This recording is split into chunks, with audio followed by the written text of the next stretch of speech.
Welcome to the Problematic Gaze with me, Dr. Lee Arnott. And me, Dave Moor. Each episode we take a piece of historical pop culture and ask ourselves, could we get away with it today? And if not, why not? And before we take a deep dive into our chosen topic, we'll look at the news events of the day and the cultural landscape, just to put our chosen topic into context. Hello. Together again, in the words of Janet Jackson. Yeah. And as tradition dictates, I'm just going to open a little bottle of bubbles. Feel free, listeners, to join in. Yeah, it's not champagne today. I just couldn't justify it in the budget. No. Oh. So it's a Prosecco I got from me coupe. somewhere. Freixenet. I like a bit of Freixenet. Freixenet, is that a thing? Yeah. Ooh. All right, Freixenet, if you're listening, if you want to send us a case. That'd be lovely. There we go. I'm Nice bit very of good at sound fizz. effects, I think. Yeah, anti-spillage coupes, per usual, because we know what you like. Fucking liability. Do you want to tell the listeners what you did the other week on my brand new rug? Oh my God. Listeners, I got to David's house. The first thing he said was, cheers, darling. Cheers. That wasn't the first thing he said. He said, don't spill anything on this rug. Brand new cream rug in the lounge, pride and joy. Yeah. Got it for Christmas. Yeah. And about an hour later, he handed me a bowl of salsa dip, bright red salsa dip. The bowl kind of just did a bit of a wiggle in my hand and slipped and almost in slow motion slithered its way onto the rug with a massive splashback, thankfully, that went away from the rug. But let me tell you, dear listeners, I honestly thought that was it. I almost kicked you out of the house because the one thing I said, don't spill on the rug. Admittedly, there's only a few blobs on the rug, but on the cream carpet underneath, it was like a murder scene. Yeah, it really was. Yeah. It was, if you could not spill a bowl of salsa More any spectacularly. worse, more Yeah. spectacularly than you did. Yeah. And you were very, very kind of like, oh dear, I've just spilt something. Rather than going, I'm really sorry, because you know that would have made it worse. Yes. Yeah. But I could not hide my displeasure. I was there with a bowl, with a spoon, scooping it all up. And you were going, oh, you want to get some fairy liquid on that? I was like, yes, fine, yes, we'll do that. So, yeah, very nearly came to the end of the problematic gaze. At that But it moment was in all time. resolved. You did a grand job on it, I have to say.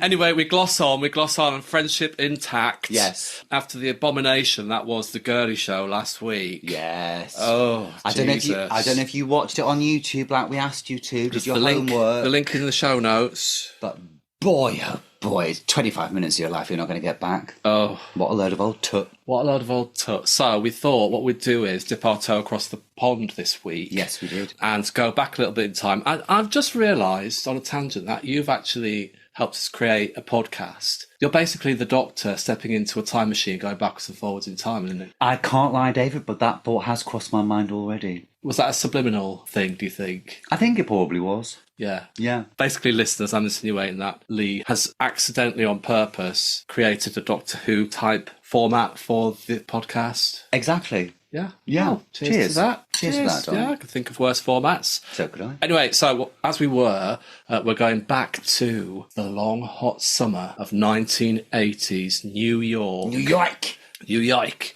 To watch the film Cruising, directed by William Friedkin and starring Al Pacino. And a lot of men in leather. A lot of men in leather, a lot of suggestive rubbing. Can I just say, dear listeners, if you've got young kids, this is definitely going to be an adult explicit episode of this podcast, which is going to be covering some rather explicit sexual shenanigans. So get the kids out the room, get yourself a drink, settle back and get your chaps on. Yeah.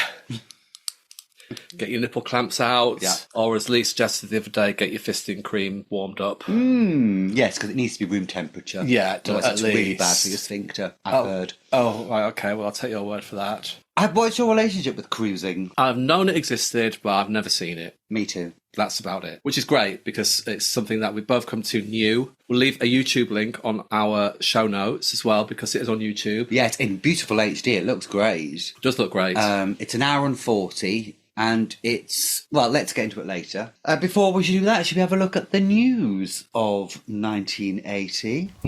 Let's do it. Does that mean we have to cross to the news desk?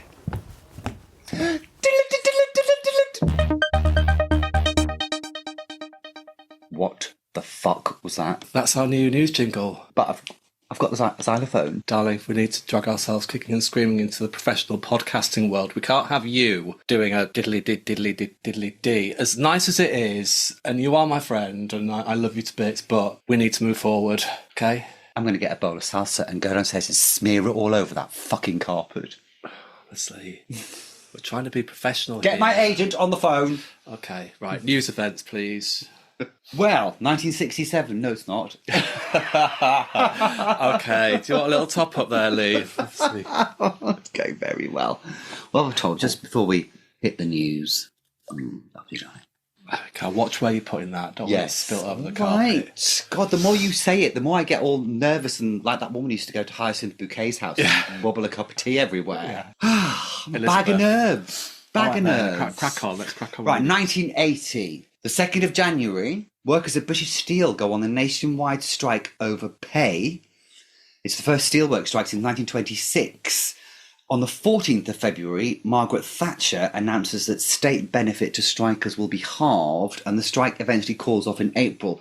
Now, this is a little precursor of what's going to happen with the miners, isn't it? Yeah, she's taking no prisoners, this Maggie Thatcher, is she? No. And she had to, really, because... On the 10th of March, an opinion poll conducted by the Evening Standard suggests that 6 out of 10 Britons are dissatisfied with Margaret Thatcher's Conservative government, who now trail Labour, still led by James Callaghan, the former Prime Minister, in the opinion polls. Yeah, I mean, Thatcher was deeply unpopular for the first 2 years, until the Falklands resurrects her. I mean, then she was like a modern-day Boudica, wasn't she? Yeah, she was. She was. In 4th of April, Alton Towers opens. Oh, it's opened by Madame Tussauds. Yeah. In Staffordshire. A theme park. Have you been to Alton Towers? Yes, I have, but I didn't go in. It was packed, ridiculously expensive, and we just went, nah, crack on. On April the 29th, filmmaker Alfred Hitchcock dies, aged 80, at his home in Los Angeles, only 1 month after his last public appearance. He's a bit of a problematic one, isn't he? He is. He liked his blondes, didn't he? He also liked to treat them like shit. Yes. Yeah, and if they didn't do what he said, then Tippi Hedgeworth, he just never spoke to her again after The Birds. Yeah. And tried to ruin her career. In June, the economy slides into a recession. On the 24th of June, unemployment has reached a post-war high of 1.6 million. Another example of how Britain really feels like it's dying on its arse at the minute in 1980. Yeah. Big windy pops up. Windy pops up. Thank you. Very good. Okay. It's like podcasting with a child. Okay, just to circle around our little Cold War theme that we like to resurrect every now and again, or the pragmatic gaze. On the 17th of June, Secretary of State for Defence Francis Pym reveals to the House of Commons that US nuclear cruise missiles are to be located at RAF Greenham Common. So yeah, things are ramping up again in the Cold War, aren't they? And the fight against nuclear weapons in England. On the 24th of July, actor, singer and comedian Peter Sellers dies at age 54 of heart failure in London. He's just been out for dinner with Harry Seacombe and Spike Milligan. 54. Oh, God, it's another clock's ticking moment, isn't it? Oh, yeah, genius, Peter Sellers. I mean, but they did cane it back in those days, didn't they? And they didn't look after themselves in the way that we do And the now. diet wasn't as good back then. We're just trying to make excuses, yeah. aren't we? Clutch at those straws. Oh my God, I've just seen a hooded figure with a scythe walking past the window. I think we might need to speak faster because I don't think we've got that much time left. Oh, I think we might need to start releasing 2 podcasts a week, you know. Oh my God, just to make sure. Yeah. Okay. On the 11th of August, Margaret Thatcher visits the Harold Hill area of East London to hand over the keys to the 12,000th council tenants of Britain to buy their home under the new Right to Buy scheme. That's going to cause massive problems today, isn't it? Not enough houses now, not council houses. However, she's scared off because there's loads of jeering by neighbours of the family. Yeah, and I bet, you know what, when she handed over the keys to the 12,000th tenant, I bet she held her breath. Yeah, I bet she did. One for the petrol heads, David. Oh, I'm not a petrol head. No, I'm not either. No. I'm saying just put casting. Oh, but I have got a Ford. On the 1st of September, Ford launches one of the most important new cars of the year, the third-generation Escort, which is a technological innovation in the small family car market, spelling the end of the traditional rear-wheel drive saloon in favour of the front-wheel drive. That'll do. Something about British Leyland, Yeah, Austin well, Metro the Minis. Austin Metro comes out in 8th of October. Oh, right. And those two are going to be two of the biggest British selling cars. Now, me and you We look at a car and we look at the stats, we look at the suspension, we look at we look at what colour it is, has it got 4 wheels, and that's it. And can it hold a nice cup of coffee? Exactly. Exactly. Yeah, it gets you from A to B, is inexpensive to run, Yes. and doesn't break down a lot. That's what I look for in a car. Yeah. None of this kind of 998cc and 1275cc engines and all that shit. Yeah. It's like, does it go and is it cheap? I had some top trumps of cars when I was a kid. Oh, yeah. And I didn't play with them. It's just boring. Like, what's horsepower? Yeah. Shit, innit? Anyway, on the 10th of October, Thatcher again. This is turning into a bit of a Margaret Thatcher wankfest. It is. She makes her very famous "The Ladies Not for Turning" speech at the Conservative Party conference. This is because people have said, Maggie, the recession is being crippled, love. But she says, nah, I'm sticking to me guns. All credit to her, but, I mean, hideous that you have to destroy so many lives to do so. Yeah, okay. Oh dear. Okay, let's just say this very, very quickly. 3 more Yorkshire Ripper murders. Oh, my goodness. On the 8th of December, John Lennon shot dead in New York, age 40. Do you remember that? 40, yeah. I remember my parents... I don't remember it, sorry.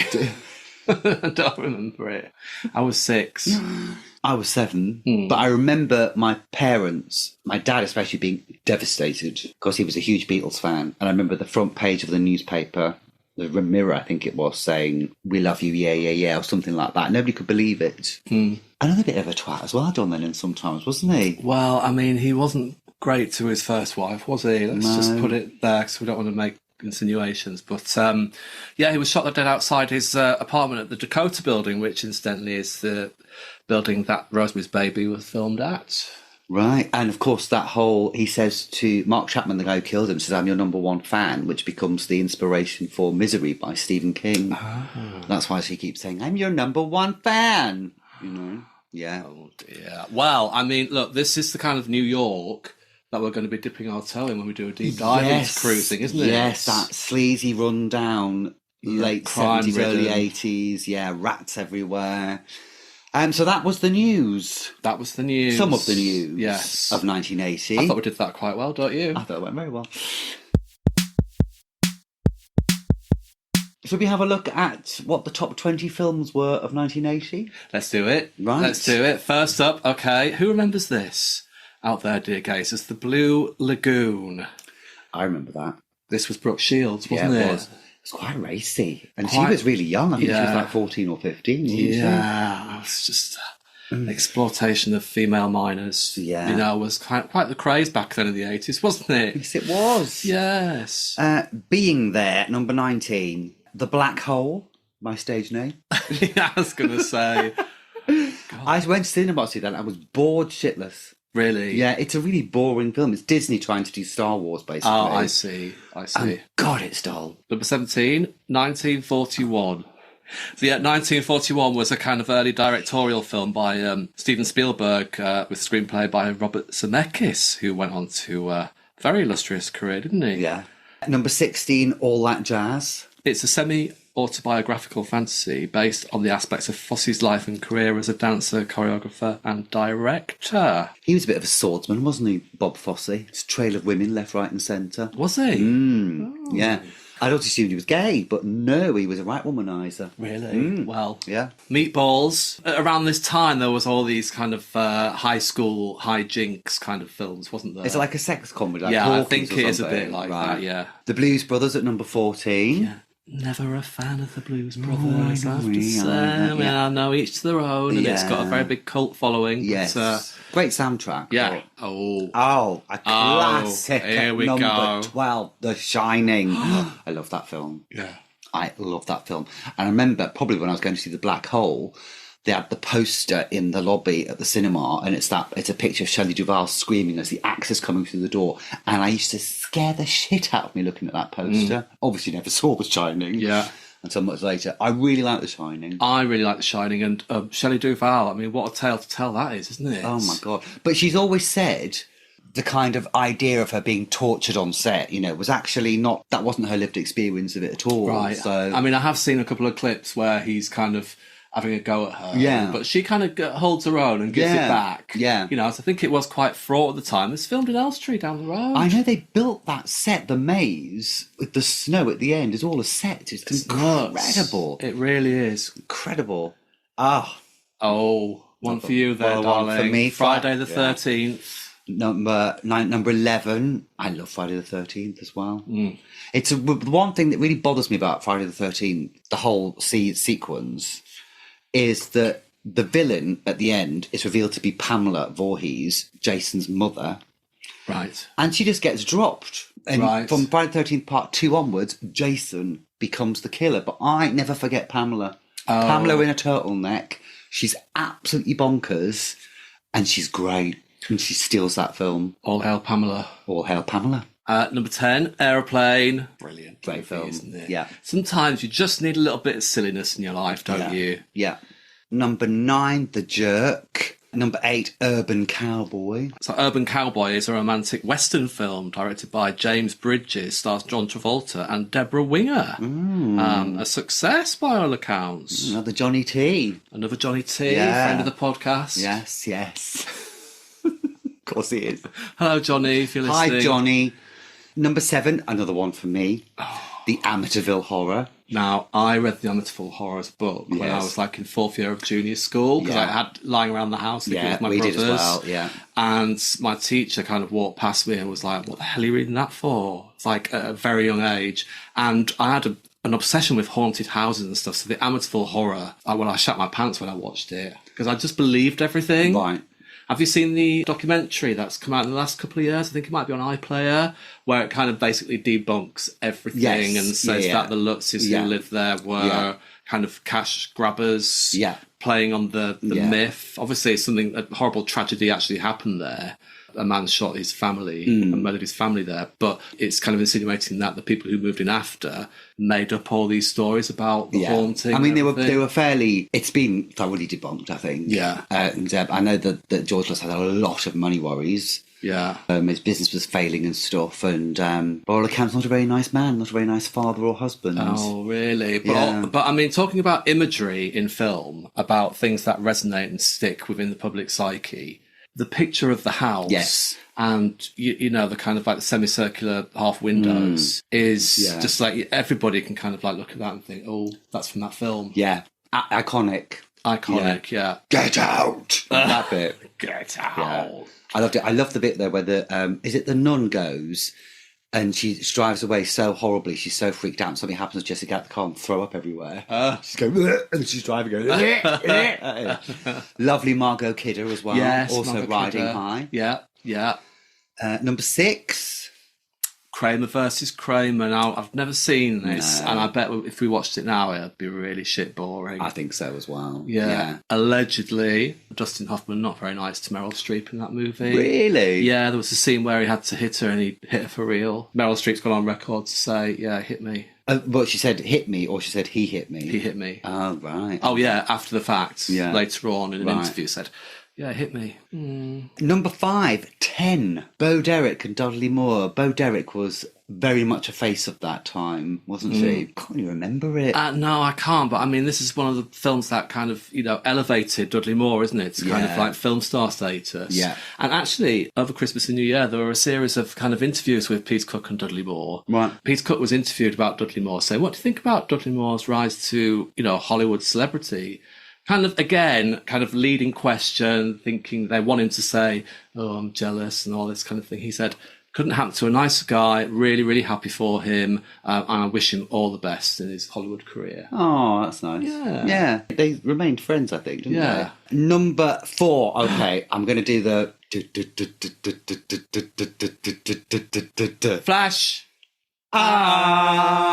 Yeah. Save over the universe. Okay, fine, fair enough. All I remember about this film is A, Brian Blessed, and B, how beautiful Flash Gordon was. He was gorgeous, wasn't and that's about all I can remember, really. But I really fancied Ming the Merciless. Did you? The bad boy again. I mean, I really fancied Flash, but my 7-year-old self would picture myself in a Ming Flash sandwich. Is that on white or brown? I'll take it wherever it comes. An open sandwich. Like kebab. Number 3, The Elephant Man.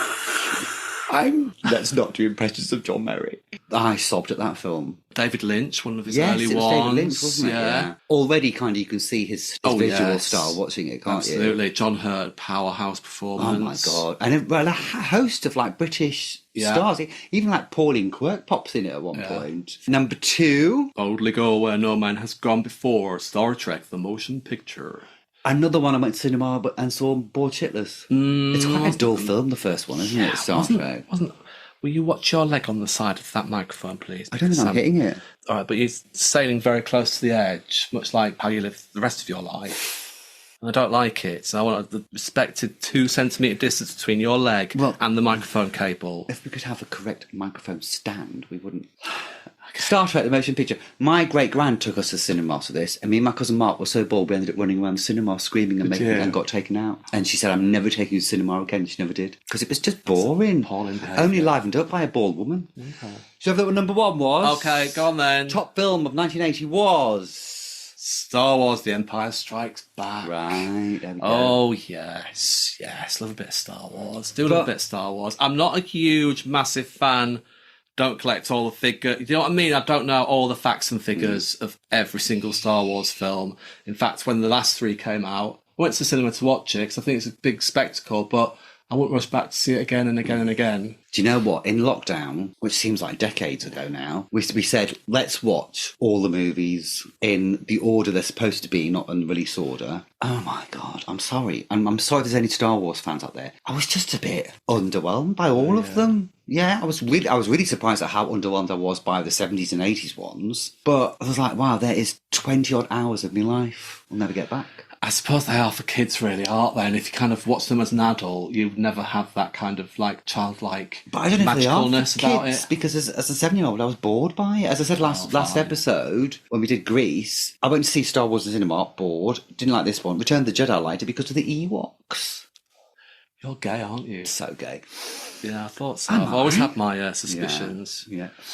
All right, mate, shall we have a look at the top 10 records then? Let's do it, mate.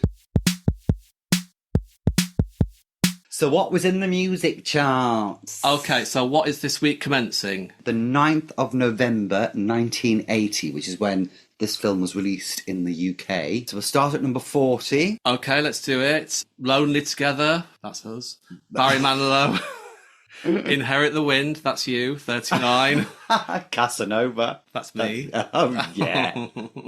Number 38, Casanova with Coffee. Okay, we might have to do a little bit of scrolling on this. Woman in Uniform, Iron Maiden, number 35. Number 34, that's one we know. That's one for the gays. I'm Coming Out. Yeah. Better late than never. Diana Ross.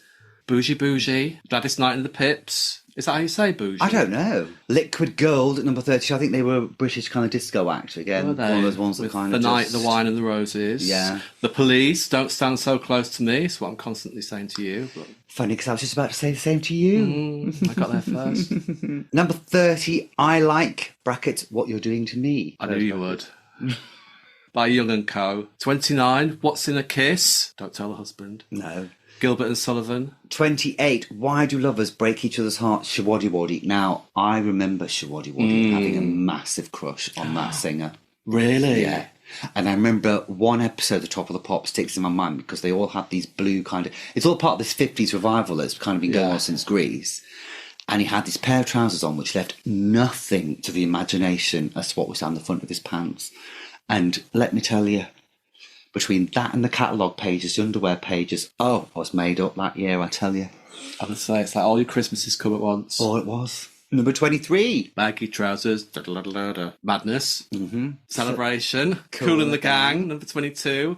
Number 21. Classic. D-I-S-C-O by Ottawa. I loved that song. Absolutely loved it. I remember, in fact, New Year's Eve, 1980 it must have been. My nana used to have a New Year's Eve party and we were banished upstairs to bed. I remember Margie Miller, who was the one who lived down the road from me now, she's telling that, mug a loud voice, mug a loud Geordie voice, right?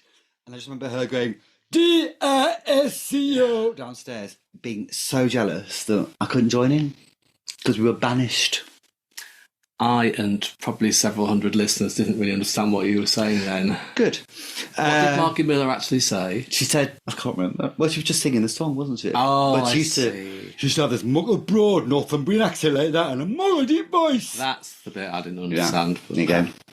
So, number 20, John Lennon, just a month before he sadly passes away. At number 20, with Just Like Starting Over. Number 19, I'm all out of love. I'm so... Air Supply. Shit name for a band. Number 18. Sheena Easton, One Man Woman. I don't know that one. I don't know that one, but she's won that TV show contest like 2 years before, hasn't she? Which is when... Yeah. My baby takes the morning train. Have you seen the YouTube clip of Lulu? Yes. And Sheena Easton and this woman who's an agent. Yeah, it's Lulu's agent, isn't it? It's Lulu's agent, and Lulu basically laying into Sheena Easton saying, you don't look great, you don't sing great. Too fat, you're not going to be a star. It's dreadful. It's awful. Really awful. Another example of women... pulling other women down. Yeah. Number 17, we have Suddenly by Onge, Olivia Newton-John, and Cliff Richard, who were best pals, apparently. Were they? Don't know that one. No. Gotta Pull Myself Together. Well, I've been telling you that for years, but will you listen? Oh, sorry, that's the name of the song. That's the name of the song. Oh, okay, fine. That's by the Nolans at number 16. 15 is a classic, Ace of Spades, Motorhead. There's another happy song from UB40 at number 14.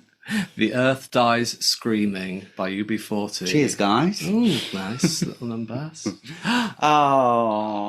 Number 13. It's their revival. ABBA are back with Super Trooper. That's going to get to number 1.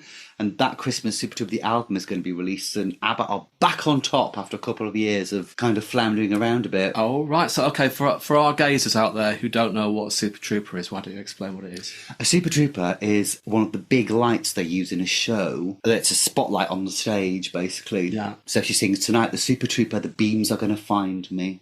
One of the few songs in the history of music to include the city Glasgow in its lyrics. Yes. We've all been there. Not to Glasgow. I've been to Glasgow. I worked there. It's the first time a man flew across the country to see me. My husband. Okay, fine. Yeah. Top 10, okay. If you're looking for a way out... Tell me about it. Odyssey. I don't like, but I do like Odyssey. Oh, that's a nice one, number 9. Never Knew Love Like This Before, Stephanie Mills. Oh. Yes, I remember that one. Never knew love like this before. Number 8. Oh, okay, so we're kind of starting to see the emergence of synthy stuff now. Enola Gay by OMD, Orchestral Manoeuvres in the Dark at number 8. Classic. Do you remember that joke at school, which was, what do you call a man who's vacuuming his house with a bird of prey on his shoulder at night time? I don't know. Orchestral man hoovers in the dark. Oh. Yeah. Okay. It was shit then and it's shit now. Number 7, Dog Eat Dog, Adam and the Ants. Classic. Yeah. Number 6, David Bowie, Fashion. David Bowie. Well, it depends who you are and where you come from. He said Bowie, David Bowie said Bowie, and I interviewed a guy who wrote his autobiography and he was very specific about Bowie. All right then, I bow to you. Thank you. Okay. I bow to you. Wrong, yeah. Did we say what the song was? Did we get that far before you rudely interrupted? Fashion by David... What is it? Bowie. David Bowie. Number 5, bit of the Quo. Bit of the Quo. Don't diss the Quo. Oh, the Quo are becoming a bit like Shaky, aren't they? They are. Yeah, the Quo. Yeah. Got like, I think it's good omen when you've got the Quo. Yeah. In the charts. They negate, as does Shaky, Peter Sutcliffe. Yeah, and Jimmy Savile. Yeah. Although we don't mention him anyway. No, we don't. Oh, okay. What you're proposing, I like that one. Well, number 4 is I Could Be So Good For You from Minder, the theme tune, obviously. Yeah, Dennis Waterman. Special Brew, Bad Manners, don't know that one. I used to be quite scared of the singer of Bad Manners. Yes, is it? I want to say Bust the Blood Vessel. Yeah, he was a bit scary. Yeah, my brother likes them. Calling Barbara Streisand, please. Number 2, Woman in Love. I love that song. Do you? Yeah. Okay, right, I'm going to be a bad gay now. Yeah. I don't really rate Barbara Streisand. I can get where you're coming from. There's a bolt of lightning going to come and strike me down from a rainbow-coloured bolt of lightning. Yeah. I get you. I only like a couple of her songs, but I do love her in a film. Should we see what number 1 is? Oh, it's a good one.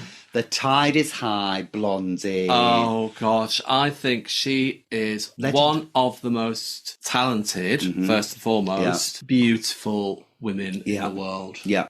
So alluring. Yeah. Completely sexy. agree. Yeah. Effortless with it. Effortless with it. Yeah. Yeah. Well, I mean, she looked effortless. She was probably high as a kite, but... Right. Probably. Okay. But always a real champion of up-and-coming artists and musicians, even today. God love her. Love her. Love her. God bless Debbie Harry. God bless Debbie Harry. All right, then. So, those were the news events. That was what was going on in the cultural landscape in 1980 when Cruising was released. Shall we deep dive? Let's deep dive. Okay, before we deep dive... Yeah, clearly. Yeah. Need to top up. Yeah. Well done for not spilling anything so far. Stop talking about This it. couch is from John Lewis, just so you know. There we go. Nice little bit of fizz. Nice bit of fizz. Pour yourself another glass, listener. Now, normally when we watch a movie or a comedy or something, we kind of like to set the scene, don't we? We kind of like to emulate the atmosphere of where the movie's set or where the TV show's set. We watched Cruising, which is set kind of like in a long, hot summer of 1980 in New York, didn't we? Mm-hmm. -5 outside. Yes. It's white over with frost. Yeah. Wasn't really conducive to watching Cruising, but we put up a valiant effort, didn't we? We struggled on. Struggled on. Yeah. Struggled on. Okay, so before we go any further, I'll just give a little brief overview of Cruising. It's a 1980 crime thriller written and directed by William Friedkin, starred Al Pacino, Paul Sorvino and Karen Allen. It's loosely based on the novel by the New York Times reporter Gerald Walker about a serial killer targeting gay men, particularly men associated with the leather scene in the late 1970s. The title is a double entendre, for Cruising can describe both police officers on patrol and men who are cruising for sex. Yes, and before we go on, just another repeat that if you've got kids in the room, chuck them out. Yes. Yes. So shall I tell you what happens in this film, Dave? Let's do it. Do it. After a string of murders of gay men in a hot New York summer, ambitious cop Steve Burns is tasked with going undercover into the leather bar scene to try and catch the killer. As he becomes more enmeshed in this world, Steve starts to lose his own identity, which affects his relationship with his girlfriend Nancy. The killer is eventually caught, but at what cost to Steve himself? Aye, that's Steve, you know. That's Steve, I tell you. So this was kind of based on a real-life set of killings, wasn't it? From 1975 to 1977, I think 5 or 6 gay men were killed and their dismembered bodies found. And it's got a weird link with the director, Billy Friedkin. Yeah, so, I mean, that was what was kind of inspired the movie to start with, and it was kind of handed to William Friedkin, who was the director who'd done The Exorcist, The French Connection, you know, very well respected director, and he didn't really want anything to do with it at the time. But then a kind of like weird sequence of events.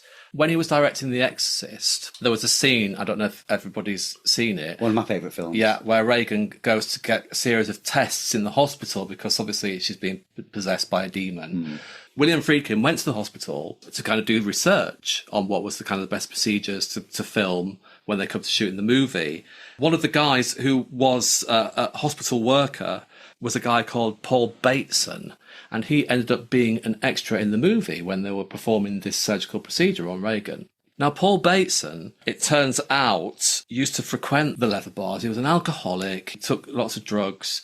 Turns out he actually took somebody home one night and murdered him. Now, he was arrested for it and sentenced for it. And when William Friedkin heard about this through an article in the Village Voice, he went to see him in the prison. And it was kind of alluded to over a series of years during their conversations that he might have been the serial killer who murdered these 6 men from 1975 to 1977. Now, nothing's ever been proved, even though certain people have said that, you know, Bateson's admitted to it, but it kind of piqued Friedkin's interest in this book and prompted him to write the screenplay and then subsequently shoot and direct the movie Cruising. Yeah. So, yes, so Al Pacino. It was supposed to be Richard Gere, apparently. Oh, was it? Friedkin wanted Richard Gere to do it. Really? Because he didn't think Al Pacino, I don't know what this is about Billy Friedkin at the time, but he didn't think Al Pacino was androgynous enough to pull it off. Right. And Al Pacino and Friedkin never got on. Really? Yeah, and the filming was quite fraught, apparently. Ah. Now, do you know what? Just as a side note, I think I might have much rather preferred to see Richard Gere in this film than Al Pacino. I totally would. Now, you're supposed to imagine that as Al Pacino goes undercover, that a lot of these men on the gay leather scene are attracted to him. And that was a little bit of a disconnect. Bit of a stretch, wasn't it? But yes, in this movie, he is supposed to pretend to be a gay man, live as a gay man, and frequent these gay nightclubs with the aim of catching the serial killer, isn't it? Yes, yeah.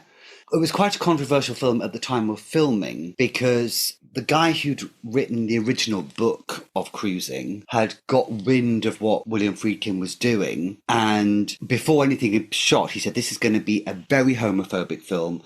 It's going to be really damaging for the gay community. And we should try and disrupt it as much as possible. So when they were filming in New York, often there were 1,000 protesters banging lids and stuff, making as much noise. So a lot of the scenes, the exteriors you see, have had to be overdubbed in post-production because they couldn't get the sound from because there's so many protests. And I was surprised, actually, at how non-homophobic this film was. And the only bits of homophobia that are in it come from the police department, Cal fucking Surprise. But I kind of thought, I mean, it wasn't sympathetic. It was just a portrayal that wasn't judged. And there are a couple of trans characters in it. And you can see these trans characters are able to live in New York in 1980 without anybody apart from the police giving them grief, giving them hassle, just being part of that society. So why do you think that there was such a kickback against it? Obviously, it might have been that they were kicking back against something they hadn't actually seen yet. Well, this is it. But what was it, do you think, that the gay community were protesting so much about at the time in New York? Bearing in mind it's 1980. Yes, partly because I believe that they thought it was going to link homosexuality with violence and possibly incite homophobic violence. I think they thought it was going to portray the community as a negative light and that they were going to use one particular facet of the gay community, i.e. the leather bars and the S&M bars, as representative of the whole of gay existence. And I think that was where the controversy lay. But actually, several times throughout the film, they do specify that this is not representative of the whole of gay life in New York.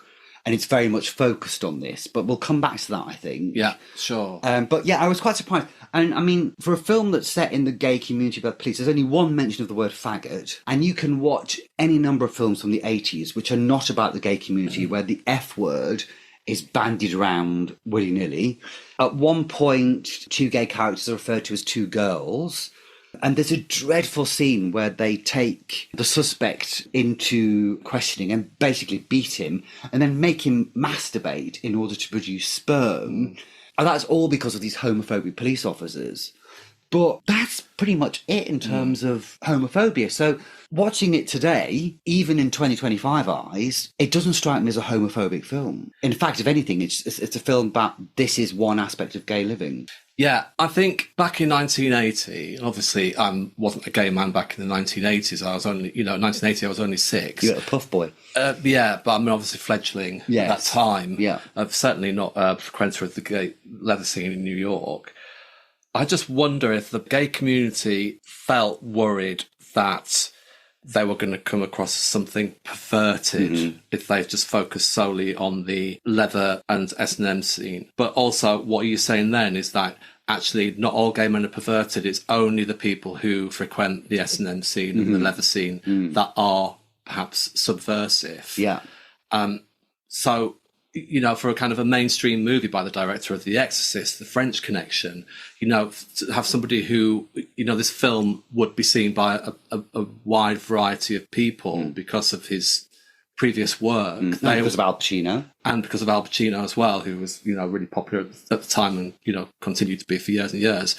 That they were going to be saying, this is the gay way of life, rather than this is one facet aspect, of gay way of life, which, by the way, there's nothing wrong with it. It is full of, a room full of consenting adults can do what the hell they want, as long as everybody's consenting.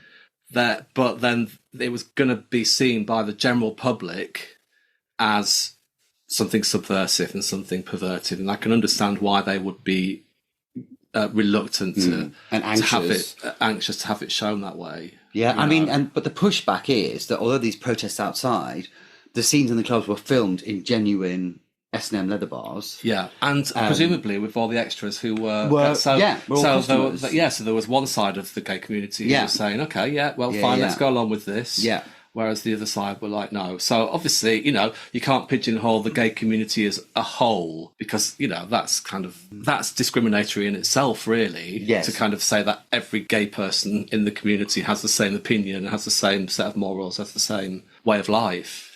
I mean, for 1980, as an exposure of a particular facet of gay life, this film, I'm actually quite shocked at what is portrayed on screen. Yeah. So we get the hanky code. Yeah. So the hanky code, for those who don't know what it is, it doesn't happen anymore. But I remember moving to London and there were still older gay men who still have the hanky code. So you have a hanky in your back pocket, either your left pocket or your right pocket. If it is your left pocket, it means you're an active in the bedroom. And if it's in your right pocket, it means you're a bottom in the bedroom, you're a passive partner. Originated with the gold rush settlers in the 19th century San Francisco. Yeah, because there wasn't enough women. So the men would dance together and they would put a hanky in their pocket to show whether they were going to lead or follow in the dance. And different colours designated different things, what you were into. So whether you're into water sports, fisting, spitting, different colours of people, and there are 75 different colours and patterns of hankies that you could wear, which would immediately show what you were into sexually. It's a bit like having Grindr on display on your back pocket, isn't it? It really is. I mean, look, I'm looking at some now. So let's read a few of these out, just for people who might be interested in what it is. Okay, so again, like say, it depends on the colour of the hanky and whether it was worn in the back left pocket or the back right pocket. Mm-hmm. So a light blue hanky, if it was worn on the left, it meant you wanted a blowjob. If it was worn on the right, it meant you wanted to give a blowjob. If you had a dark red hanky, it means you were a two-handed fister. Oh my goodness. That makes your eye water, doesn't it? Yeah, it does. Okay, I've got one. Okay, so if you had a magenta hanky. Yeah. Hanky. So my mind wandered then, I don't know. If you had a magenta hanky in the left, it meant suck my armpits. If you were one in the right, it meant you were an armpit freak. If you had a dark pink hanky, on the left pocket meant you were tit torturer. And on the right pocket means you were tit torturee. Oh. Yeah, get them nipple clamps back out, love. Yeah.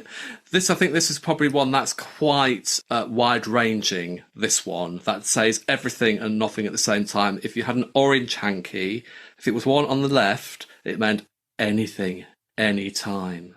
But if it was one on the right, it was nothing now, just cruising. Oh, that's nice. Yeah. It's like anything goes. Yeah. Oh my God, apricot on the left hanky was 2 tons of fun, which was the name of the Weather Girls when they were backing singers for Sylvester. Oh. 2 tons of fun, that's where that comes from. Oh, I see. And what did that mean? You were into chubbies, you were a chubby chaser. Oh, right, I see. Yeah. Here's one. Okay, so if it was green, Kelly Green, then if it was the one on the left, you were a hustler for rent.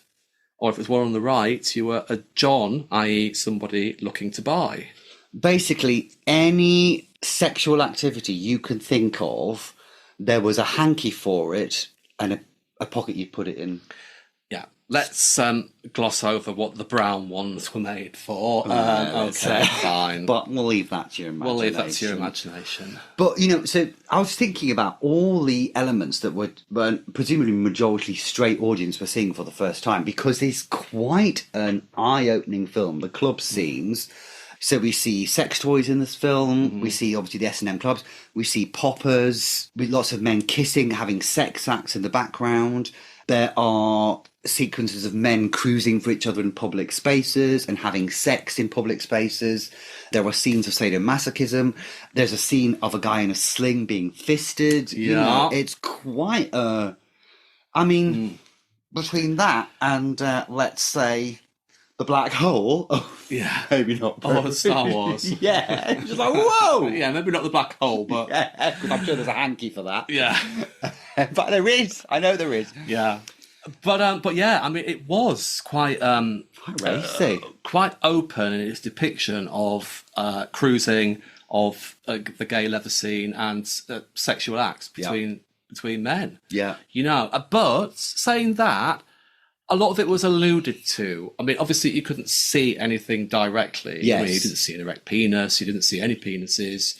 I was looking. So was I. Yeah, but so a lot of it was kind of insinuated. Even the fisting scenes, it was insinuated. Yes, we it knew was. what was happening just by the hand being lubed up and the look of ecstasy on the man's face. Yes. Yeah. So, and what I thought was really interesting in all of this was the direct contrast, and this is where it might be a little controversial, into the scenes of gay sex were quite explicit and quite, not violent, but it wasn't a loving. No, it was a sex hookup, basically. Sex hookup, which essentially is, for people who are going out on a night out to a, gay sex club, that's what you're looking for, isn't it? Yes. But I thought it was very interesting that it was directly contrasted to the love scenes between Al Pacino and his girlfriend, Karen Yeah, Allen. and she's the only woman in this film. Yeah. As well. Yeah. But you're right, absolutely, yeah. Yeah, and again, does that give the idea that gay men are unable to have relationships, which was quite a common stereotype back then, wasn't it? That gay men are just for sex. But there was a lot of hand-holding, there was a lot of intimacy between Karen Allen and Al Pacino in their kind of love scenes. At the beginning, now it did get a little bit fruity later on, didn't it? Yeah, it did. Because I think the insinuation of this film in general was that Al Pacino is a straight guy with a girlfriend. He gets assigned to go undercover to the gay underworld, so to speak, and essentially gets seduced by it. Yeah. Or certainly he questioned his own sexuality. It came into question, didn't it? And that was my big problem with this film, actually, because the idea that somehow gay men could infect you with gayness is such a common trope that has gone back for hundreds of years and has been one that's been used to exclude and discriminate against gay men. I mean, look at things like the army, etc., because if you have a gay man, then he will turn other men gay. I mean, it's like that whole question of, when did you turn gay? Or when did you turn straight? Yeah. You don't just turn your sexuality. But this is what happened to his character in this film. Yeah. He's unable to have sex with Karen Allen because he's being turned into a gay man. And she says, she's saying, are you turned off to me? Why don't you want me anymore? And then later on, he says to his superior, what I'm doing, it's infected me. And then later he says, things are happening to me. So this straight man is passive and unable to stop himself turning gay. And that I didn't hate. That was problematic. Yeah, it's exemplified in the fact that he makes love to his girlfriend quite forcefully. Yes, with his leather wristband on. And then there's a point where she kind of, she's trying to excite him and it's not happening. So she goes down on him, basically. And in his head and the soundtrack, it's the soundtrack of the gay nightclub and all the male voices in there, isn't it? Yeah. So we can imagine that as his girlfriend's doing the business, he's thinking of all the men in the nightclub. Yes. Yeah. I mean... there was just a lot of conflicting moments in this film, wasn't there? It's very ambiguous, this film. Yeah. And it's very coy about, so the scenes where you see Pacino cruising, the camera always is taken away after he's picked someone up. So you never see how far that goes. You never see what happens. And there's an ambiguity that goes right through to the end when you're led to believe that maybe he is a killer as well. He's got this... Yes. In the hotel he's staying at, there's a gay character called Teddy who lives in the flat next door, the room next door. And there's a hint that perhaps Al Pacino has killed him at the end. And at the very end of the film, his girlfriend finds the leather cap and the leather jacket, which he's kept for some reason, and puts them on while he's in front of a mirror, giving a look to the mirror. And then gives a look to the camera. Yeah. As if it's kind of insinuating that it was me. Yes. It was me. So, there are conflicting things. What I found really interesting about this film is what the censors allowed you to show.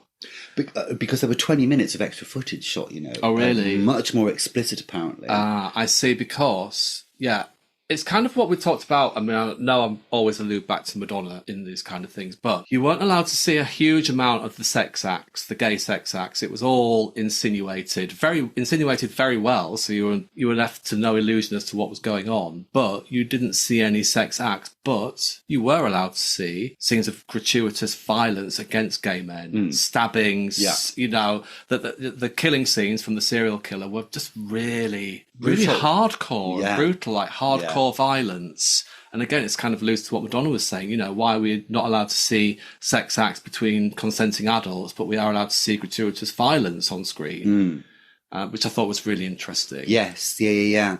It was interesting because this is a very macho film, isn't it?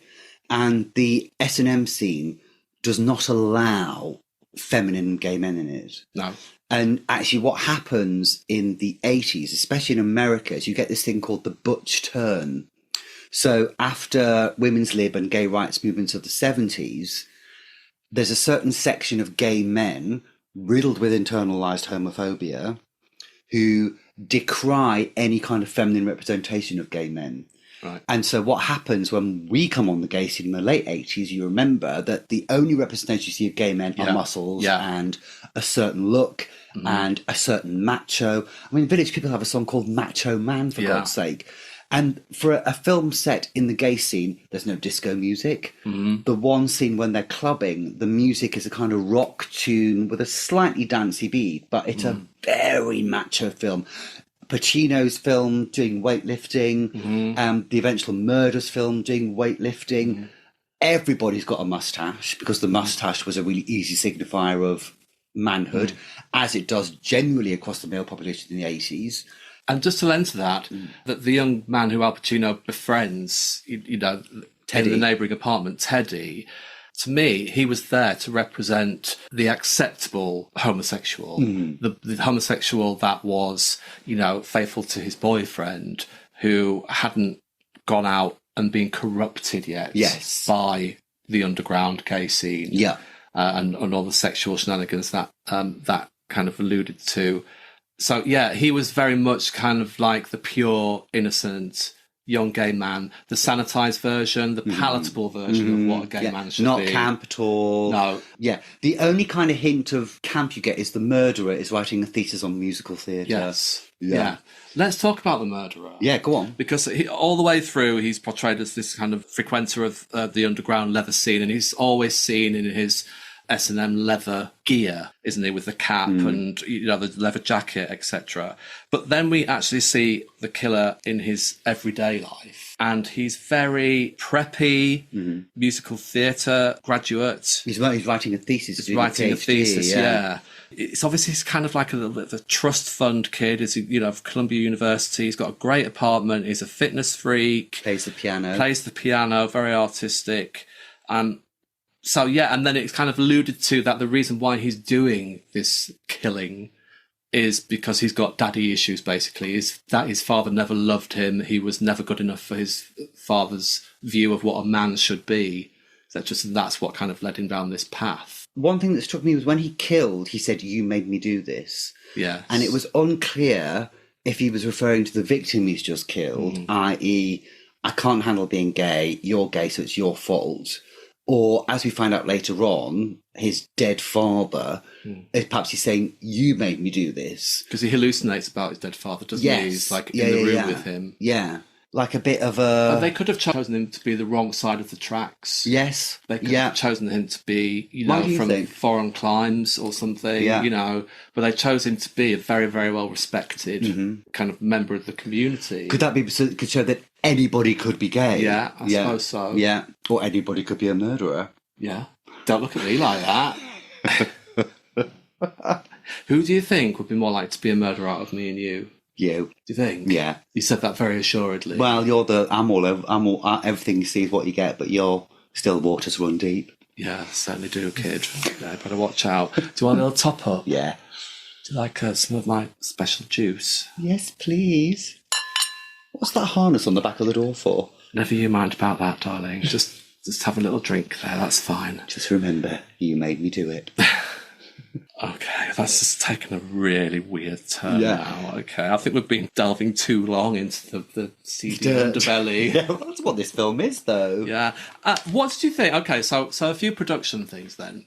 I felt that the club scenes were all very stagey. We've both been to clubs. We're both not necessarily the hardcore underworld of leather and No, I that haven't. BDSM. I haven't.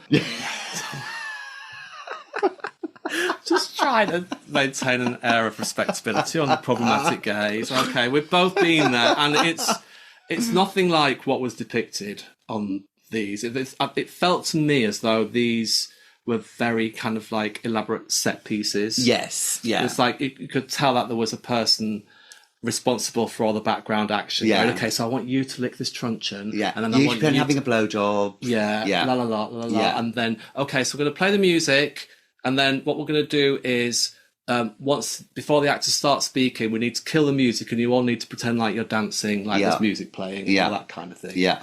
That kind of took it out to me a little bit, because I did feel as though it was very staged rather than the real life experience of what a leather club is. Yeah.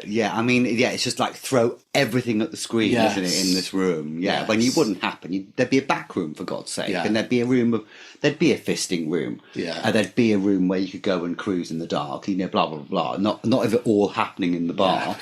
I tell you what, hot and bothered. Hang on. Take your top off.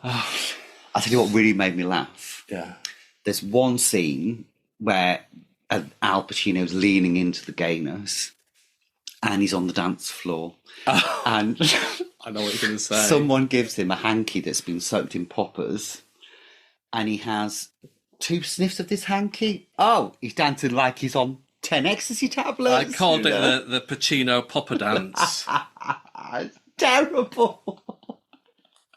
He's so straight in that moment. I wish one whiff of poppers would get me. It's not whip me. It's that frenzy. And they last that long. You're joking. 5 seconds later, you're done. You need another sniff. Collapsed in a heap on the floor.